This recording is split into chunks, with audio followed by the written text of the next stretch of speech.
지금 여러분의 계좌에서 1초에 10,000원씩 사라지고 있다면 가만히 앉아 계시겠습니까? 아니, 어쩌면 그보다 더 무서운 일이 벌어지고 있을지도 모릅니다. 오늘 아침 여러분이 마신 커피 한 잔, 출근길에 넣은 기름. 한 방울의 가격이 사실은 저 멀리 중동의 좁은 바닷길 하나에 저당 잡혀 있다면 믿어지시나요? 전 세계 돈의 흐름을 결정하는 거대한 수도꼭지가 지금 누군가의 손에 의해 잠기려 하고 있습니다. 그 수도꼭지의 이름은 바로 호르무즈입니다. 15년 동안 시장의 밑바닥부터 정점까지 지켜본 저조차 소름이 돋는 상황이죠. 평화로운 주말의 끝자락, 우리가 단잠에 빠져있던 그 짧은 시간 동안 세계 경제의 판도는 완전히 뒤집혔습니다. 사건의 발단은 단순했습니다. 미국의 전격적인 공습과 이에 맞선 이란의 보복 선언. 하지만 경제의 언어로 번역하면 이건 단순한 총성이 아닙니다. 피해 월요일을 알리는 초종소리죠. 가장 먼저 반응한 건 일본이었습니다. 니케이 지수가 개장하자마자 2% 넘게 곤두박질 치는 모습을 보며 아시아 전역은 공포에 휩싸였습니다. 우리나라는 30일절 대체 공휴일 덕분에 운 좋게 하루를 벌었습니다. 하지만 그 하루가 과연 축복일까요? 아니면 사형 집행을 기다리는 잔인한 유예일까요? 내일 아침 9시 한국 증시의 문이 열리는 순간 여러분의 스마트폰 화면은 아마 새파란 바다처럼 변해 있을지도 모릅니다. 6,300선을 돌파하며 축배를 들었던 그 환희는 이미 어제의 기억일 뿐이죠. 비유하자면 이렇습니다. 대한민국이라는 거대한 공장이 있습니다. 이 공장은 밤낮 없이 돌아가며 돈을 벌어다 주죠. 그런데 이 공장을 돌리는 가장 핵심적인 전력선이 하필이면 남의 집마당을 지나갑니다. 그것도 사이가 아주 나쁜 이웃집 말입니다. 그 이웃이 지금 가위를 들고 전력선 앞에 서 있습니다. 내 기분이 나쁘니 이 선을 잘라버리겠다라고 협박하는 꼴입니다. 그 좁은 마당의 이름이 바로 호르무즈 해협입니다. 폭이 고작 33km밖에 안 되는 이 좁은 골목길에 전 세계 원유 물동량의 20%가 갇혀 있습니다. 우리나라로 치면 원유 수입의 70%가 이 외나무 다리를 건너오고 있죠. 이 길이 막히면 어떤 일이 벌어질까요? 단순히 주식 몇 퍼센트 빠지는 수준이 아닙니다. 우리 집 안방까지 공포가 들이닥칩니다. 현재 배럴당 70달러 선인 유가는 순식간에 100달러라는 재앙의 숫자를 찍을 겁니다. 기름값이 오르면 물류비가 뛰고 마트의 식재료 가격이 요동칩니다. 간신히 잡혀가던 물가에 다시 불이 붙는 셈이죠. 금리가 내려가길 기다리며 대출 이자를 견디던 분들에게는 그야말로 마른 하늘의 날벼락입니다. 돈의 가치도 미쳐 날뛰기 시작했습니다. 환율 1,450원 선이 무너지고 1,500원을 향해 달려가는 속도를 보십시오. 외환시장의 비상등이 켜졌다는 건 우리 경제의 기초 체력이 시험대에 올랐다는 뜻입니다. 냉정하게 말씀드리겠습니다. 시장은 지금 패닉입니다. 외국인들은 이미 보따리를 싸서 안전한 달러라는 섬으로 도망치고 있습니다. 6,000 코스피라는 영광의 숫자가 하룻밤 사이에 신기루처럼 느껴지는 건 여러분뿐만이 아닙니다. 하지만 베테랑은 폭풍우 속에서도 나침반을 놓지 않습니다. 소나기는 피해야 하지만 이 비가 그친 뒤에 땅이 얼마나 단단해질지를 미리 계산해야 합니다. 모두가 지옥을 외칠 때 우리는 이 거대한 파도를 막아줄 방파제가 어디에 있는지 찾아야 합니다. 다행히 대한민국 경제에는 아직 무너지지 않은 최후의 보루가 하나 남아 있습니다. 그 방파제의 정체는 바로 반도체입니다. 중동에서 총성이 울려도 전 세계는 여전히 AI라는 미래로 달려가고 있고 그 심장인 반도체는 한국이 쥐고 있습니다. 역대 최대 실적을 갈아치우는 이 든든한 형님이 버텨준다면 코스피는 이번 소나기를 견뎌내고 다시 일어설 힘을 얻을 겁니다. 물론 단기적인 변동성은 피할 수 없겠죠. 하지만 본질을 놓쳐서는 안 됩니다. 전쟁터에서 가장 먼저 죽는 사람은 공포에 질려등 뒤를 보이고 도망치는 사람이라는 사실을 잊지 마십시오. 위기는 준비되지 않은 자에겐 재앙이지만 준비된 자에겐 평생에 한 번 올까 말까 한 도약의 발판이 됩니다. 자, 이제 결론을 내려야 할 시간입니다. 내일 아침 공포에 휩쓸려 투매 버튼을 누르시겠습니까? 아니면 남들이 보지 못하는 기회의 틈새를 노리시겠습니까? 지금 이 순간에도 거대 자본은 소리 없이 움직이며 다음 수를 준비하고 있습니다. 그들이 주목하고 있는 진짜 승부처는 따로 있죠. 과연 그들은 어떤 섹터에서 현금을 장전하고 있을까요? 위기 속에서 부의 지도를 다시 그리는 그들만의 비밀스러운 전략, 지금 바로 공개하겠습니다. 전 세계 에너지의 목줄이자 우리 집 가계부의 생사를 쥐고 있는 공포의 외나무다리. 바로 호르무즈 해협의 실체를 파헤쳐 볼 시간입니다. 지도를 펴놓고 보면 이 바닷길은 그저 점 하나 찍어 놓은 것처럼 아주 작고 초라해 보입니다. 그런데 왜 이 작은 틈새 하나에 전 세계 경제, 거물들이 밤잠을 설쳐가며 매달리는 걸까요? 그 이유를 알게 되면 여러분은 지금 당장 주식창을 끄고 주유소 가격표부터 확인하게 될지도 모릅니다. 상상해 보십시오. 여러분이 매일 출근하는 길목에 아주 좁은 골목길이 하나 있습니다. 그런데 그 골목을 지나지 않으면 직장에 갈 수도 마트에 갈 수도 없습니다. 심지어 그 골목길의 주인은 평소 사나운 개를 풀어놓고 수틀리면 길을 막겠다고 협박하는 아주 까다로운 이웃입니다. 호르무즈 해협이 딱 그런 곳입니다.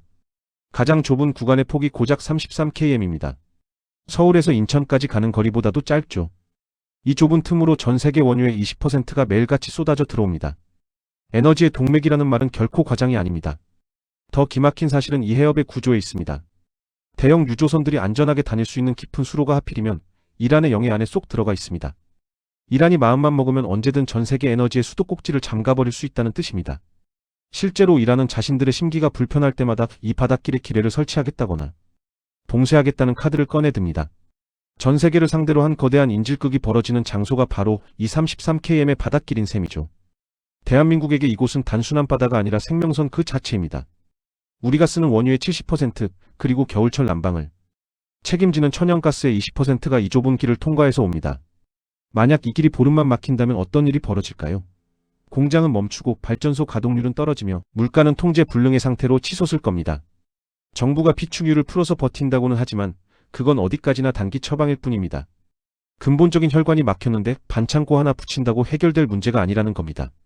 지금 국제 유가가 배럴당 $100를 향해 폭주하는 이유도 바로 여기에 있습니다. 시장은 이란의 말 한마디에 요동칩니다. 봉쇄하겠다는 말 한마디에 전 세계 펀드 매니저들은 공포에 질려 매도 버튼을 누릅니다. 유가가 오르면 물류비가 뛰고 이는 다시 우리가 먹는 사과 한 알, 라면 한 봉지의 가격을 끌어올립니다. 중동의 모래바람이 서울마트의 계산대까지 불어닥치는 이 잔인한 연결고리를 보십시오. 이것이 바로 우리가 호르무즈 해협의 파도 높이에 주목해야 하는 진짜 이유입니다. 냉정하게 따져봅시다. 만약 전쟁이 장기화되고 봉쇄가 현실이 된다면 우리 증시는 어디까지 추락하게 될까요? 6천선을 지키던 코스피가 5천선, 아니 그 이하로 밀려날 가능성도 배제할 수 없습니다. 외국인 투자자들에게 한국은 지정학적 위험에 가장 취약한 나라 중 하나이기 때문입니다. 에너지가 끊긴 나라의 주식을 누가 들고 있으려 하겠습니까? 그들은 이미 가장 빠른 길을 찾아 탈출을 시작했을지도 모릅니다. 하지만 이 공포의 시나리오 속에서도 우리가 놓치지 말아야 할 변수가 하나 있습니다. 바로 공급망의 대안입니다. 과연 전 세계가 이란의 협박에 손 놓고 당하고만 있을까요? 미국을 비롯한 강대국들이 이 좁은 길을 뚫기 위해 어떤 비밀 카드를 준비하고 있는지, 그리고 그 카드가 우리 계좌를 구원할 수 있을지가 관건입니다. 모두가 호르무즈의 저주에 집중할 때 영리한 투자자들은 이미 이곳으로 시선을 돌리고 있습니다. 전 세계 에너지 지도가 통째로 바뀌려 하는 지금 호르무즈 해협을 대체할 수 있는 유일한 탈출구는 과연 어디일까요? 그 대안이 가시화되는 순간 폭락하던 유가는 반전의 드라마를 쓰게 될 것입니다. 70달러 선에서 평화롭게 움직이던 국제 유가가 어느덧 배럴당 $100라는 공포의 숫자를 정조준하고 있습니다. 경제학에서 $100는 단순한 숫자가 아닙니다. 전 세계 물가 폭등의 도화선이자 서민들의 지갑을 강제로 열게 만드는 재앙의 신호탄이죠. 15년 넘게 차트를 봐온 제 눈에도 지금의 유가 상승 곡선은 마치 낭떠러지로 질주하는 폭주 기관차처럼 보입니다. 이 기관차가 멈추지 않는다면 여러분의 한 달 생활비 계획은 통째로 쓰레기통에 버려져야 할지도 모릅니다. 비유하자면 이렇습니다. 우리 집 마당에 황금알을 낳는 거위가 살고 있는데 그 거위가 갑자기 사료를 먹지 않겠다고 선언한 꼴입니다. 유가는 전 세계 모든 물건값에 스며들어 있는 기초 체력과 같습니다. 공장에서 물건을 만들 때도, 트럭이 마트로 배달을 갈 때도, 심지어 우리가 에어컨을 켜고 전기를 쓸 때도 유가는 그 뒤에서 계산기를 두드리고 있습니다. 배럴당 $100 시대가 온다는 건 우리가 숨쉬는 모든 순간의 비용이 30% 이상 비싸진다는 선고나 다름없습니다. 가장 먼저 타격을 입는 건 당연히 여러분의 자동차 기름값입니다. 리터당 1,600원 하던 휘발유가 어느 날 자고 일어나니 2,100원, 2,200원으로 찍혀 있다면 어떠시겠습니까? 하지만 이건 시작에 불과합니다. 기름값이 오르면 물류비가 뛰고 이는 곧 식탁 위에 배추 한 포기, 달걀 한 판 가격에 그대로 전이 됩니다. 내 월급만 빼고 다 오른다는 말이 단순한 농담이 아니라 잔인한 현실로 들이닥치는 순간이죠. 인플레이션이라는 괴물이 다시 잠에서 깨어나 우리의 자산을 갉아먹기 시작했습니다. 더 큰 문제는 금리입니다. 우리는 지난 몇 년간 고금리의 터널을 지나며 이제 곧 금리가 내려가겠지라는 희망 고문을 견뎌왔습니다. 영끌 쪽부터 중소기업 사장님들까지 금리 인하 소식만 목 빠지게 기다리고 있었죠. 그런데 유가가 $100를 넘어서면 중앙은행은 금리를 내릴 수가 없습니다. 오히려 치솟는 물가를 잡기 위해 금리를 더 올리거나 지금의 고통스러운 금리를 훨씬 더 오래 유지해야만 합니다. 이자 부담에 허덕이는 분들에게는 그야말로 사형 선고와 같은 소식입니다. 대한민국 경제 엔진인 수출 기업들도 비상입니다. 원자재 가격이 오르면 제품을 팔아도 남는 게 없습니다. 비용은 눈덩이처럼 불어나는데 경기 침체 우려 때문에 물건값을 무작정 올릴 수도 없는 진퇴양난의 상황이죠. 기업의 이익이 깎이면 주가는 당연히 힘을 잃습니다. 6천선을 넘보던 코스피가 왜 힘없이 주저앉고 있는지 그의 답은 바로 이 $100 유가라는 거대한 암초에 걸려있기 때문입니다. 돈의 흐름이 막히고 성장이 멈추는 스태그플레이션의 그림자가 짙게 깔리고 있습니다. 냉정하게 말씀드려 주식시장에서 유가 수혜주라고 불리는 종목들도 조심해야 합니다. 정유주나 자원개발주가 잠시 반짝일 순 있겠지만 전체 경기가 무너지면 결국 그들도 하락의 파도를 피할 수 없습니다. 지금은 단순히 어떤 종목이 오를지를 고민할 때가 아니라 내 자산의 방어력을 어떻게 키울지를 고민해야 하는 시점입니다. 현금을 쥐고 있어야 할지 아니면 금이나 달러 같은 안전자산으로 피신해야 할지 결정의 순간이 다가왔습니다. 하지만 여러분, 절망만 하기에는 아직 이릅니다. 역사적으로 육아 쇼크는 항상 새로운 산업의 탄생을 앞당겼습니다. 1970년대 오일 쇼크가 일본의 소형차 신화를 만들었듯 지금의 $100 육아는 우리가 상상하지 못했던 어떤 분야에 막대한 돈이 쏠리게 만드는 기폭제가 될 것입니다.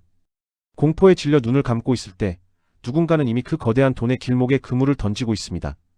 과연 육아 $100 시대에 유일하게 웃을 수 있는 산업은 무엇일까요? 기름값 걱정 없는 세상, 그 거대한 전환점 속에서 폭발적인 성장을 준비 중인 뜻밖의 주인공이 있습니다. 대한민국 경제의 심장이자 우리네 평범한 일상을 지탱하는 거대한 에너지가 사실은 단 하나의 가느다란 탯줄에 매달려 있다는 사실 알고 계셨습니까? 그 탯줄이 바로 앞서 말씀드린 호르무즈 해협입니다. 우리에게 이곳은 먼 나라의 분쟁지가 아닙니다. 우리가 수입하는 원유의 70%가 이곳을 통과합니다. 숫자로만 들으면 체감이 잘 안 되시겠지만 이건 대한민국이라는 거대한 기계가 돌아가는 데 필요한 기름. 10리터 중 7리터가 적의 소나기가 닿는 좁은 길목에 인질로 잡혀 있다는 뜻입니다. 비유하자면 이렇습니다. 여러분의 집으로 들어오는 수도관이 딱 하나 있는데 그 관의 70%가 사이가 아주 나쁜 옆집 마당 밑을 지나갑니다. 그 이웃이 화가 나서 삽을 들고 수도관을 부수겠다고 위협하면 우리 집은 씻지도 못하고 팝도 못 짓는 마비 상태가 됩니다. 지금 대한민국이 처한 현실이 바로 이 70%의 공포입니다. 중동에서 들려오는 총성 한 발에 우리 집 거실 불이 꺼질 수도 있고 내일 아침 출근길 버스가 멈춰 설 수도 있다는 건 결코 영화 속 이야기가 아닙니다. 정부에서는 피축유가 있으니 90일, 길게는 100일 이상 버틸 수 있다고 우리를 안심시킵니다. 하지만 냉정하게 따져봅시다. 100일이라는 시간은 전쟁이 금방 끝날 때나 유효한 유통기한입니다. 만약 봉쇄가 장기화된다면요? 비축유가 바닥을 드러내기 시작하는 순간 대한민국 경제는 단 한 번도 경험해보지 못한 암흑기로 접어들게 됩니다. 공장은 가동률을 줄여야 하고 전기료와 가스비는 천정부지로 치솟아 서민들의 삶을 짓누를 것입니다. 이건 단순한 경제 지표의 하락이 아니라 국가적 재난 상황에 직면한다는 선언과 같습니다. 특히 우리나라는 석유를 수입해서 석유화학 제품을 만들어 파는 나라입니다. 원재료인 원유 공급에 차질이 생기면 수출 전선에 치명적인 타격이 옵니다. 물건을 만들 기름이 없는데 어떻게 세계 시장에서 경쟁할 수 있겠습니까? 6천선을 넘보던 코스피가 지정학적 리스크라는 말 한마디에 왜 이토록 처참하게 무너지는지 그 근본적인 공포가 바로 여기에 있습니다. 에너지 안보가 흔들리는 나라에는 그 어떤 똑똑한 투자자도 머물고 싶어 하지 않습니다. 더 무서운 건 이 공포가 실물 경제로 전이되는 속도입니다. 기름값이 오르고 물자가 부족해진다는 소문이 돌기 시작하면 시장은 이성을 잃습니다. 사재기가 발생하고 물가는 통제 불능의 상태로 폭주하게 되죠. 우리가 그동안 공들여 쌓아온 경제적 성과들이 하룻밤 사이에 중동의 모래바람과 함께 사라질 수도 있다는 위기감, 이것이 15년차 분석가인 제가 오늘 밤 잠을 이루지 못하는 이유입니다. 우리 경제의 아킬레스건이 너무나도 선명하게 노출되어 버린 셈이죠. 하지만 여러분, 하늘이 무너져도 솟아날 구멍은 있다고 했습니다. 대한민국이 이 70%의 공포에 떨고만 있을 바보 같은 나라는 아닙니다. 우리가 지난 수십 년간 쌓아온 위기 대응 능력과 대체 에너지 전략, 그리고 이 위기를 기회로 바꿀 비밀 병기가 수면 아래서 움직이고 있습니다. 공포에 질려 눈을 감고 있을 때 누군가는 이미 에너지 독립의 새로운 지도를 그리며 거대한 부의 이동을 준비하고 있습니다. 과연 대한민국은 이 사상 초유의 에너지 고립 위기를 어떻게 돌파해낼까요? 그리고 그 과정에서 새롭게 떠오를 에너지 대장주의 정체는 무엇일까요? 공포가 극에 달한 지금이야말로 진짜 기회가 어디에 숨어 있는지 두 눈 크게 뜨고 지켜봐야 합니다. 불과 얼마 전까지만 해도 우리는 사상 첫 코스피 6,000포인트라는 꿈의 숫자를 밟으며 환희에 찼습니다. 이제 대한민국 증시도 제값을 받기 시작했다. 코리아 디스카운트는 끝났다라며 너도 나도 장밋빛 미래를 그렸죠. 하지만 그 기쁨의 유통기한은 너무나 짧았습니다. 중동에서 날아온 화약 냄새 한 번에 그 경고에 보이던 6천선이 마치 모래성처럼 힘없이 흔들리고 있습니다. 15년차 분석가인 제 눈에도 지금의 시장은 거대한 갈림길 앞에 서 있는 위태로운 나그네처럼 보입니다. 비유하자면 이렇습니다. 우리가 열심히 땀 흘려 가꾼 과수원에 이제 막 탐스러운 열매가 맺히기 시작했습니다. 그런데 갑자기 산 너머에서 거대한 먹구름이 몰려오더니 우박이 쏟아지기 시작합니다. 과수원 주인인 우리는 당황할 수밖에 없죠. 이 우박이 잠시 지나가는 소나기일까 아니면 올 한 해 농사를 통째로 망쳐버릴 대재앙일까? 지금 코스피 6천선이 직면한 질문이 바로 이것입니다. 이 숫자가 우리가 잠시 맛본 달콤한 신기루였는지 아니면 더 높은 곳으로 가기 위한 혹독한 시험대인지를 가려내는 순간입니다. 냉정하게 시장을 들여다봅시다. 외국인 투자자들은 지정학적 리스크가 터지자마자 무서운 속도로 주식을 팔아치우고 있습니다. 그들에게 한국은 매력적인 시장이지만 동시에 에너지 위기에 가장 취약한 위험한 동네이기도 합니다. 기름도 안 나는 나라가 에너지가 끊기면 어떻게 버티겠어? 라는 의구심이 그들의 매도 버튼을 누르게 만듭니다. 6천이라는 숫자를 지탱하던 거대한 자금의 기둥들이 하나둘 빠져나가고 있는 셈이죠. 심리적 저지선이 무너지는 건 순식간입니다. 하지만 여기서 우리가 놓치지 말아야 할 팩트가 있습니다. 코스피 6천은 단순히 유동성 파티로 만든 거품이 아니었습니다. 우리 기업들의 이익 체력, 특히 전 세계가 탐내는 첨단 기술력이 뒷받침된 숫자였죠. 우박이 쏟아진다고 해서 나무 자체가 죽는 건 아닙니다. 오히려 이번 위기는 알곡과 가라지를 갈라내는 잔인하지만 확실한 필터가 될 것입니다. 기초 체력이 약한 종목들은 신기루처럼 사라지겠지만 본질적인 가치를 지닌 기업들은 이 시험대를 통과하며 더욱 단단해질 것입니다. 지금 개미 투자자들의 가장 큰 고민은 지금이라도 도망쳐야 하나? 일 겁니다. 주식창에 찍힌 마이너스 수익률을 보면 밤잠을 설치는 게 당연합니다. 하지만 공포가 시장을 지배할 때가 바로 가장 냉철해져야 할 때입니다. 6천선이 무너진다고 해서 대한민국 경제가 멈추는 건 아닙니다. 오히려 역사적으로 보면 이런 거대한 지정학적 위기 뒤에는 항상 부의 재편이 일어났습니다. 누군가에게는 신기루의 종말이겠지만 준비된 누군가에게는 인생을 바꿀 시험 성적표가 될 수 있다는 뜻입니다. 문제는 돈의 향방입니다. 주식시장에서 빠져나간 그 막대한 자금들은 지금 어디로 숨어들고 있을까요? 그들은 단순히 현금을 쥐고 있는 게 아닙니다. 환율이 요동치고 증시가 흔들리는 이 혼돈 속에서 자산가들은 이미 안전하면서도 폭발적인 수익을 줄 수 있는 의외의 장소에 둥지를 틀기 시작했습니다. 그들이 주식 대신 선택한 혹은 주식시장 안에서도 유일하게 매수 버튼을 누르고 있는 그곳의 정체를 아는 것이 지금 여러분의 계좌를 살릴 유일한 방법입니다. 환율 1450원이라는 공포의 숫자가 우리를 압박해오는 이 시점에 과연 스마트머니는 어떤 움직임을 보이고 있을까요? 증시의 하락을 비웃으며 오히려 가치가 치솟고 있는 외환의 비밀과 대한 자산의 실체. 1,500원 환율 시대가 오기 전에 반드시 알아야 할 대응 전략을 공개합니다. 넉 달 만에 1,450원 아래로 내려가며 안정을 찾나 싶던 원달러 환율이 중동의 포성 한 발에 다시 괴물처럼 머리를 치켜들고 있습니다. 1,450원이라는 숫자는 단순한 환율 지표가 아닙니다. 우리 경제의 체온이자 비상등이죠. 15년 넘게 외환시장의 파고를 지켜본 저조차도 지금처럼 가파르게 치솟는 환율 그래프를 보고 있으면 입술이 바짝 마릅니다. 이 수치가 1,500원을 향해 달려간다는 건 대한민국 경제가 고열에 시달리며 쓰러지기 직전이라는 강력한 경고음이기 때문입니다. 비유하자면 이렇습니다. 환율은 우리 경제라는 배가 바다 위에 떠있는 수위와 같습니다. 환율이 적당해야 배가 순항하는데 지금처럼 수위가 급격히 차오르면 배 안으로 물이 들이닥치기 시작합니다. 가장 먼저 침수되는 곳은 해외에서 원자재를 사와야 하는 중소기업과 직구족들의 장바구니입니다. 똑같은 $1짜리 물건을 사는데 어제보다 더 많은 원화를 내야 하니 앉은 자리에서 내 돈이 녹아내리는 기분이 들 수밖에 없죠. 달러라는 안전한 섬으로 도망치려는 사람들 때문에 원화의 가치는 갈수록 휴지 조각처럼 가벼워지고 있습니다. 외환 당국이 달러를 풀어 방어에 나선다고는 하지만 거대한 중동발 파도를 막기엔 역부족인 것처럼 보입니다. 환율이 오르면 수입 물가가 뛰고 그 물가는 고스란히 국내 소비자 가격에 전이됩니다. 기름값 올랐는데 환율까지 이 모양이니 정말 살 수가 없다는 비명이 터져나오는 이유입니다. 게다가 환율 상승은 외국인 투자자들이 한국 주식을 팔고 떠나게 만드는 가장 강력한 트리거가 됩니다. 주가가 빠져서 손해인데 환율까지 오르면 달러로 환전해 나갈 때 손실이 2배가 되기 때문입니다. 그들은 지금 탈출 버튼을 누르기 바쁩니다. 하지만 여러분, 공포에 질려 무작정 달러를 사모으는 것이 정답일까요? 1,450원이라는 높은 벽 위에서 뛰어내리는 건 위험한 선택일 수 있습니다. 역사적으로 환율이 비정상적으로 치솟았을 때 그 끝에는 항상 반전의 드라마가 있었습니다. 지금의 환율 폭주는 지정학적 리스크라는 특수 상황이 만든 일시적인 과열일 가능성도 큽니다. 비상등이 켜졌다는 건 위험하다는 뜻이기도 하지만 곧 누군가가 구조하러 오거나 상황이 정리될 시점이 다가오고 있다는 신호이기도 합니다. 냉정하게 전략을 짜야 합니다. 1,500원 시대가 올 것을 대비해 모든 자산을 달러로 바꾸는 패닉 바잉 패닉. 바잉보다는 환율의 변동성을 이겨낼 수 있는 기초 체력이 강한 자산이 무엇인지 살펴야 합니다. 환율이 오를 때 오히려 수익이 극대화되는 수출 우량주 혹은 환율의 파고를 유연하게 넘길 수 있는 대체 자산들에 주목해야 할 때입니다. 위기는 돈의 흐름을 바꾸지만 그 흐름의 끝에는 언제나 새로운 부의 기회가 기다리고 있습니다. 자, 이제 모두가 지옥을 말하고 환율 1,500원 공포에 떨고 있을 때 우리는 이 폭풍우를 막아줄 든든한 방파제를 찾아야 합니다. 그 방파제는 멀리 있지 않습니다. 대한민국이 수십 년간 갈고 닦아온 그 어떤 중동의 총성보다 강력한 힘을 가진 이것이 우리를 기다리고 있습니다. 환율의 압박 속에서도 외국인들이 차마 다 팔지 못하고 쥐고 있는 한국 경제의 최후의 보루는 과연 무엇일까요? 모두가 지옥을 말하며 환율과 유가의 파상 공격에 비명을 지를 때 대한민국 경제라는 배가 침몰하지 않도록 밑바닥에서 버티고 있는 거대한 기둥이 하나 있습니다. 바로 반도체입니다. 중동에서 총성이 울리고 호르무즈 해협의 긴장이 감돌아도 전 세계가 멈출 수 없는 단 하나의 흐름이 있죠. 바로 인공지능 AI 대전환입니다. 이 거대한 문명의 이동 단계에서 가장 핵심적인 심장이 바로 우리 반도체입니다. 15년 넘게 시장을 분석해온 제가 단언컨대 지금 같은 극한의 위기 상황에서 반도체는 단순한 수출 품목이 아니라 우리 증시를 지키는 최후의 방파제입니다. 비유하자면 이렇습니다. 거대한 태풍이 몰려와 마을의 모든 집이 흔들리고 지붕이 날아가는 상황입니다. 그런데 마을 중앙에 수백 년 된 거대한 느티나무 한 그루가 뿌리를 깊게 박고 서 있습니다. 그 나무는 비바람을 온몸으로 맞으면서도 끄떡없이 자리를 지키며 주변 집들이 완전히 날아가지 않도록 바람막이 역할을 해주고 있죠. 지금 우리 증시에서 반도체 섹터가 바로 그 느티나무입니다.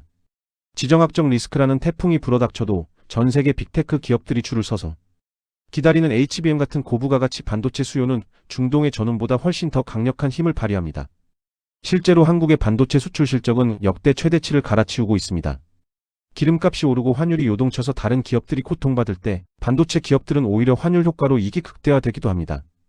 달러로 물건값을 받기 때문이죠. 외국인 투자자들이 한국 시장을 완전히 떠나지 못하고 머뭇거리는 이유도 바로 이 반도체 때문입니다. 한국은 기름도 안 나고 지정학적으로 위험하지만 반도체 없이는 전 세계 AI 산업이 멈춘다는 냉혹한 계산이 그들의 매도 버튼을 멈추게 만듭니다. 반도체가 무너지지 않는 한 코스피의 기초 체력은 여전히 살아있다는 뜻입니다. 냉정하게 생각해 보십시오. 전쟁이 터졌다고 해서 전 세계 사람들이 스마트폰을 버리고 챗GPT 사용을 중단할까요? 아니요, 오히려 위기일수록 효율성을 높이기 위한 디지털 전환은 더 가팔라집니다. 전쟁의 불꽃보다 AI의 불꽃이 더 뜨겁게 타오르는 이 시점에 반도체는 우리 증시가 최악의 폭락으로 가는 길을 막아서는 가장 든든한 수호신입니다. 6천선을 돌파했던 그 에너지는 결코 신기루가 아니었습니다. 반도체라는 실질적인 돈의 힘이 만들어낸 결과물이었죠. 하지만 여러분, 방파제가 튼튼하다고 해서 지방까지 들이치는 빗물까지 다 막을 수는 없습니다. 반도체가 버텨주는 동안 우리는 다음 수를 준비해야 합니다. 소나기가 그친 뒤 가장 먼저 태양을 맞이하며 쑥쑥 자라날 나무가 무엇인지 골라내야 한다는 것이죠. 위기 속에서도 실적이 뒷받침되는 진짜 우량주들은 지금 이 순간에도 조용히 기회를 엿보고 있습니다. 공포에 휩쓸려 방파제 밖으로 뛰어내릴 것인지 아니면 이 든든한 나무 밑에서 다음 파도를 대비할 것인지 결정해야 합니다. 자, 이제 이 긴박한 드라마의 대단원을 향해 가고 있습니다. 전쟁터에서 가장 위험한 건 무기가 아니라 패닉입니다. 하지만 우리에겐 반도체라는 방패가 있고 위기를 기회로 바꿨던 수많은 경험이 있습니다. 과연 이 폭풍우가 지나간 자리에는 어떤 새로운 부의 지도가 그려지게 될까요? 그리고 우리는 그 지도 위에서 어떤 포지션을 취해야 살아남는 것을 넘어 승리할 수 있을까요? 전쟁터에서 가장 먼저 쓰러지는 사람은 적의 총탄에 맞은 사람이 아닙니다. 공포에 질려 앞뒤 재지 않고 등 뒤를 보이며 도망치다 재발에 걸려 넘어지는 사람이죠. 지금 우리 증시도 똑같습니다. 호르무즈 해협의 봉쇄와 1450원이라는 환율의 압박은 분명 거센 소나기입니다. 하지만 소나기는 반드시 그치기 마련이고 비가 그친 뒤의 땅은 이전보다 훨씬 더 단단해집니다. 15년 차 분석가로서 제가 여러분께 드리고 싶은 마지막 조언은 명확합니다. 소나기는 잠시 피하되 여러분이 쥐고 있는 본질적인 가치는 절대 놓치지 말라는 것입니다. 비유하자면 이렇습니다. 거대한 파도가 밀려올 때 수영을 못하는 사람은 파도에 휩쓸려 허우적대지만 서퍼들은 그 파도의 높이를 계산하며 보드 위에 올라탑니다. 지금의 위기는 자산의 체질 개선을 강요하는 거대한 파도와 같습니다. 단순히 주가가 빠진다고 슬퍼할 게 아니라 내 포트폴리오에 든 나무들이 이것엔 비바람을 견딜 만큼 뿌리가 깊은지 확인해야 합니다. 실적도 없이 기대감만으로 올랐던 종목들은 이번 기회에 과감히 솎아내고 반도체처럼 전 세계가 탐내는 핵심 기술을 가진 종목들로 자산을 재편하는 용기가 필요합니다. 냉정하게 말씀드리겠습니다. 내일 아침 시장이 열리면 공포에 질린 툼의 물량이 쏟아질 겁니다. 하지만 그때가 바로 진짜와 가짜가 확연히 드러나는 순간입니다.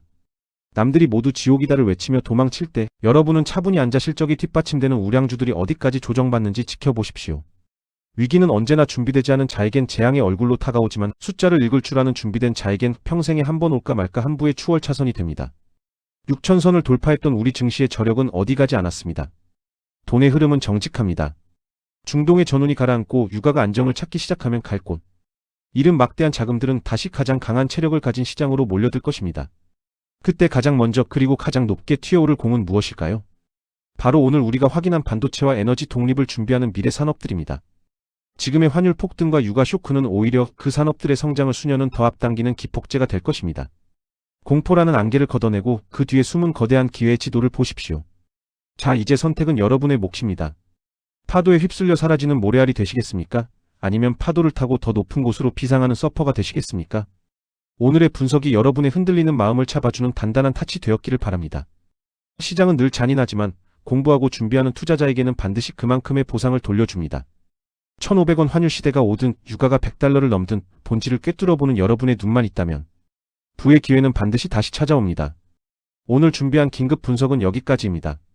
이 혼란스러운 시기에 여러분의 소중한 자산을 지키는데 조금이나마 도움이 되셨다면 좋겠습니다. 위기 뒤에 찾아올 거대한 반등의 서막, 그 주인공은 바로 끝까지 포기하지 않고 시장을 지켜본 여러분이 될 것입니다.